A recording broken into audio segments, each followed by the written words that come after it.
இயற்றப்படும் தனியார் சட்டத்தில் தலையிடும் உரிமை எந்த கோர்ட்டுக்கும் கிடையாது என்ற முஸ்லிம் மகளிர் மசோதாவை இயற்ற வேண்டிய நிர்பந்தத்திற்கு இந்திய பாராளுமன்றம் ஆளாகியது.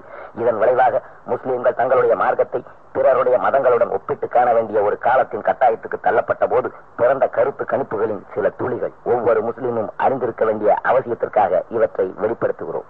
திருக்குரானை தடை செய்ய சொல்லி RSS அமைப்புகள் கல்கத்தா உயர்நீதிமன்றத்திலே முயன்றன.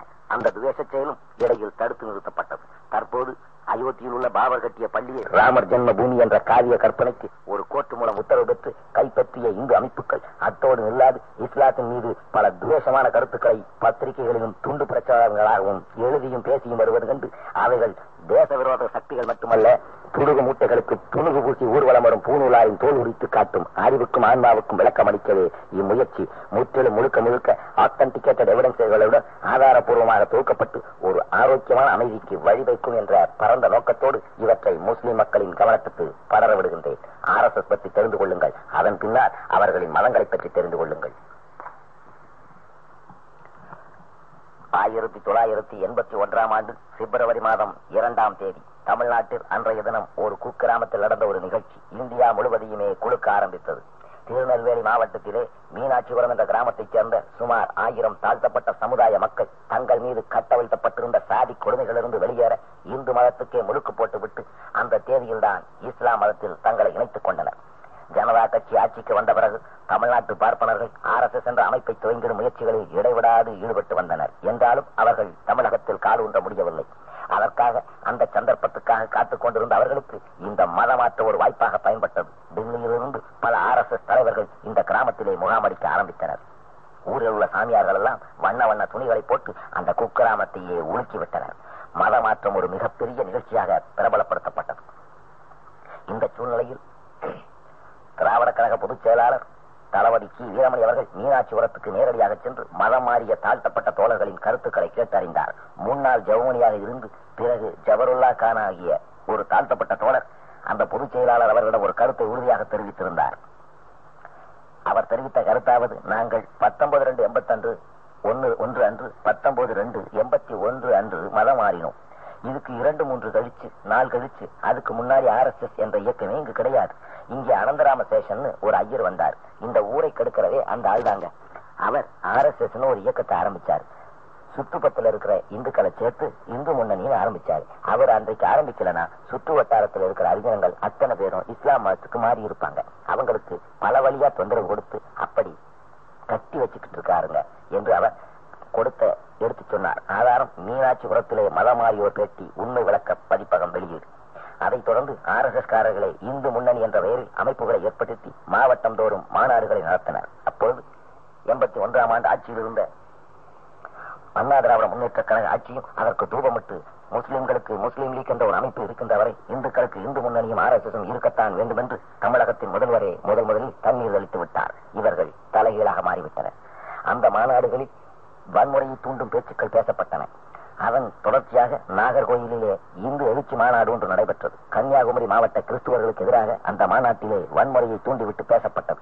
அதன் விளைவாக அந்த மாவட்டத்திலே உள்ள மண்டைக்காடு என்ற கிராமத்திலே மத கலவரம் ஒன்று வெடித்தது. RSS காரர்களை அதை தூண்டிவிட்டு நடத்தியவர்கள். இப்போது அது பற்றி தமிழ்நாடு அரசு ஜஸ்டிஸ் வேணுகோபால் அவர்களை நீதிபதியாக கொண்டு ஒரு விசாரணை கமிஷனை அமைத்திருந்தது.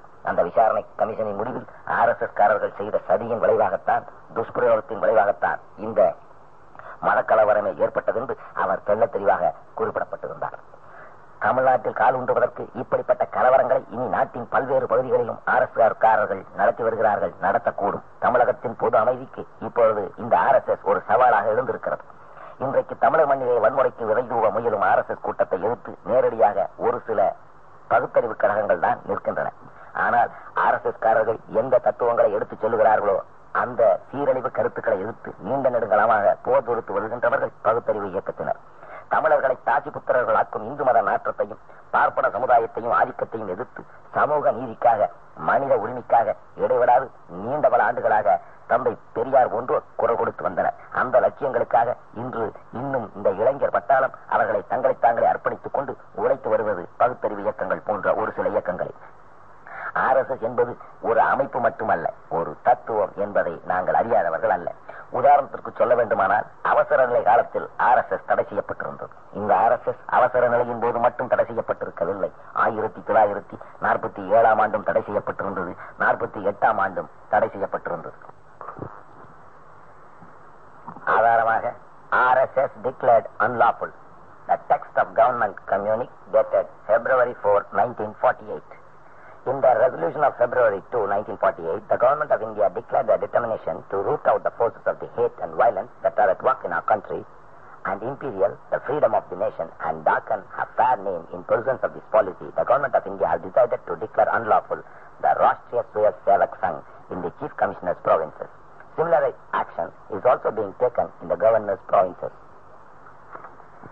As democratic governments, the government of India and the provincial governments have always been anxious to allow reasonable scope for genuine political, social and economic activities to all parties and organizations, including those whose policies and purposes differ from or even run counter to their own, subject to the considerations that such activities should not transgress certain commonly recognized limits of property of law. The professed aims and objects of the Rashtriya Swayamsevak Sangh are to promote the physical, intellectual and moral well-being of the Hindus and also to foster feelings of brotherhood, love and service amongst them. Government themselves are most anxious to improve the general material and intellectual well-being of all sections of the people and have got schemes on hand which are designed to carry out these sub-objects, particularly to provision of physical training and education in military matters to the youth of the country. Government have, however, noticed with regret that in practice members of the Rashtriya Swayamsevak Sangh have not adhered to their professed ideals. Undesirable and even dangerous activities have been carried on by members of the Sangh. It has been found that in several parts of the country, individual members of Rashtriya Swayamsevak Sangh have indulged in acts of violence involving arson, robbery, dacoity and murder and have collected illicit arms and ammunition. They have been found circulating leaflets exhorting people to resort to terrorist methods, to collect firearms, to create disaffection against the government and suborn the police and the military. These activities have been carried on under a cloak of secrecy and the government have considered from time to time how far these activities rendered it incumbent on them to deal with the Sangh in its corporate capacity. The last occasion when the government defined this attitude was when the primers and the home ministers of the provinces met in Delhi in conference towards the end of November. It was then anonymously agreed that the stage when the Sangh should be dealt with as an association had not yet arrived and that individuals should continue to be dealt with termly and hitherto. The objectionable and harmful activities of the Sangh have, however, continued unabated and the cult of violence sponsored and inspired by the activities of the Sangh has claimed victims. The latest and the most precious to fall was Gandhiji himself.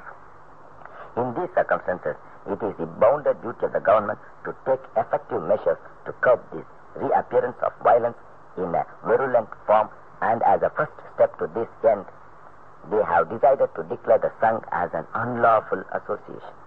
Government have no doubt that in taking these measures, they have the support of all law-abiding citizens of all those who have the welfare of the country at heart. அது மட்டுமல்ல, இந்த தடையை நீக்க கோரி RSS பார்ப்பன தலைவர்கள் மிக முக்கியவரான சரத்பவன பார்ப்பனர்களின் தலைவரான கோல் வாக்கர் என்பவர் பிரதம மந்திரியையும் உள்துறை மந்திரியையும் சந்தித்து இந்த தடையை நீக்கம் பற்றி பேசிய பேச்சுக்கள் குறித்து அரசு கொடுத்த அறிக்கை என்ன தெரியுமா? Press note dated November 14, 1948, issued by the Home Ministry of the Government of India.